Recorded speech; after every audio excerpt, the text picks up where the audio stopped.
You may be worried or stressed if you have a patchy career history. Most of us know that hiring managers generally do not prefer to interview or hire candidates who have not stayed long in their previous firms. However, there are times when you have no choice but to leave your firm due to circumstances that are out of your control. Perhaps the previous employer had a lot of issues, or maybe the next role was just too good of an opportunity to pass up, and it was an exceptional case. Whatever the situation may be, as long as you're someone who is genuinely able and want to build a long-term career with the next employer, it is quite unfortunate if you have to be disadvantaged because of your history. If you are in this situation, today's video is for you. Welcome back to Elevation Career, where we provide practical tips to help you elevate your job search. Now, when I say patchy or jumpy history, I am generally referring to leaving a company in less than a year. Of course, every situation is different, so you do need to make your own judgment calls. But normally, if you have stayed with a company for over 18 to 24 months,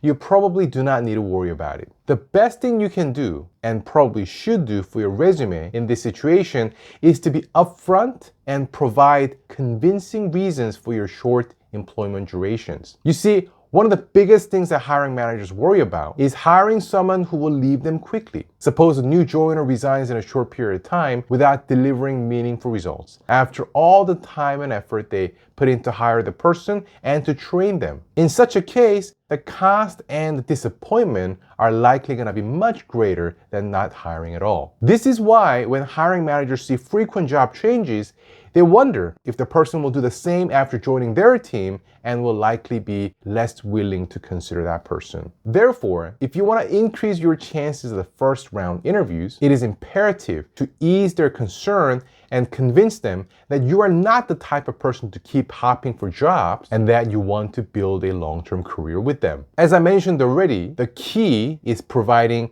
convincing reasons. And yes, there are correct and wrong ways to explain why you left. So for the rest of this video, I'm going to share with you 3 absolutely critical tips when it comes to providing reasons for short tenures in your resume. And these are the same proven principles that I used as a professional recruiter for the past 15 years to help job seekers overcome the hiring manager's concerns and land their first interview. Also, at the end of the video, I will include sample reasons and concrete examples that you can reference and save time, so make sure you take advantage of that. Let's go. Number 1, try to use reasons that are out of your control. As much as possible, try to mention circumstances that you could not control. It could be due to restructuring, redundancy, or the position was being relocated to another country or city, personal emergency, and others. Remember, we're trying to convey that you are not someone who cannot or does not like to stay in one place for a long time,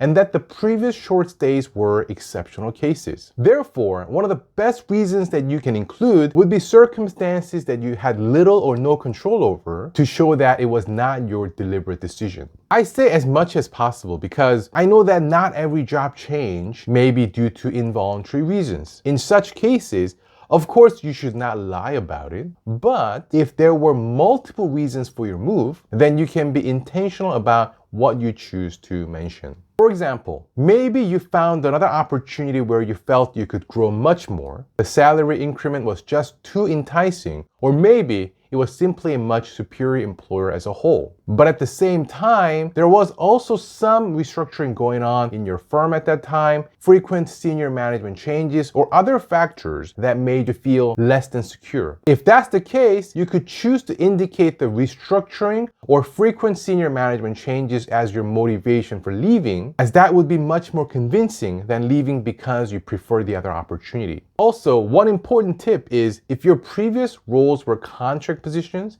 and you didn't stay with them very long, make sure you clearly indicate that those were not permanent positions. This is because most employers recognize that contract jobs by nature are not likely to have lengthy durations. Number 2, context. This is probably where most people make mistakes. That is, providing the right context. Often, I see job seekers providing reasons for leaving their previous employment in the resume. However, rarely, if ever, do I see candidates providing the right amount of context as well. But this is crucial because just mentioning the reasons without providing the necessary details is usually not persuasive enough. For example, Let's say you left because the previous employer decided to downsize or there were repeated management changes. But if that's all you write, the hiring manager reading your CV will probably wonder, now how much did they downsize? Was it by 5%, 20%, or 50%? And how many management changes actually took place? Was it 2, 5 people, for example? Or how widespread was restructuring, and etc. And if you leave these details to the imagination of the hiring managers, they will either imagine the worst, or chances are they will still be left with the same doubt as before,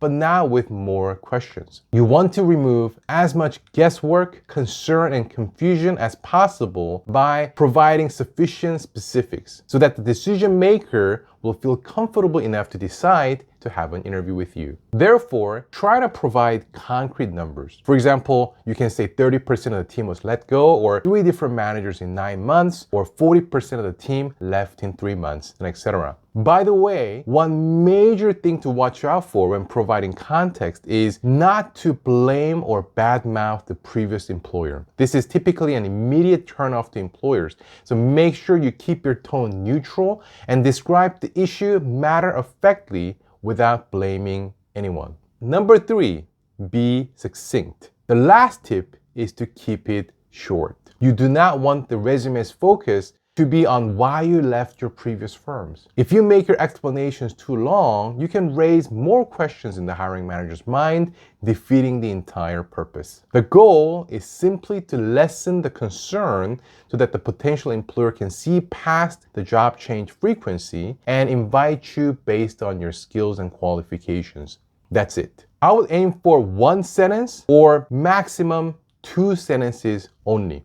Before we go to the sample explanations, if you found this video helpful or instructive, please click the like button and leave a comment below. Also, don't forget to subscribe so you won't miss valuable future content. Now, here are a few sample reasons to explain quick departures. Left in order to take care of a family member who was ill.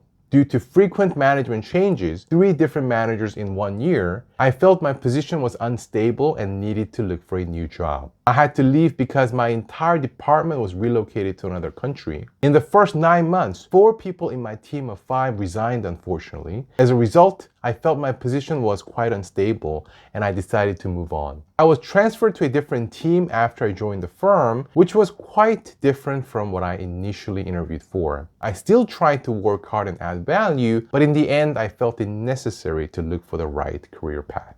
Hope this video helps you understand how to come up with more convincing motivations for leaving. If you have any questions, please leave them in the comment section and I will do my best to respond to all of them. If you're interested in additional resume tips, you can find more videos on this playlist, so please check it out. Thanks for watching.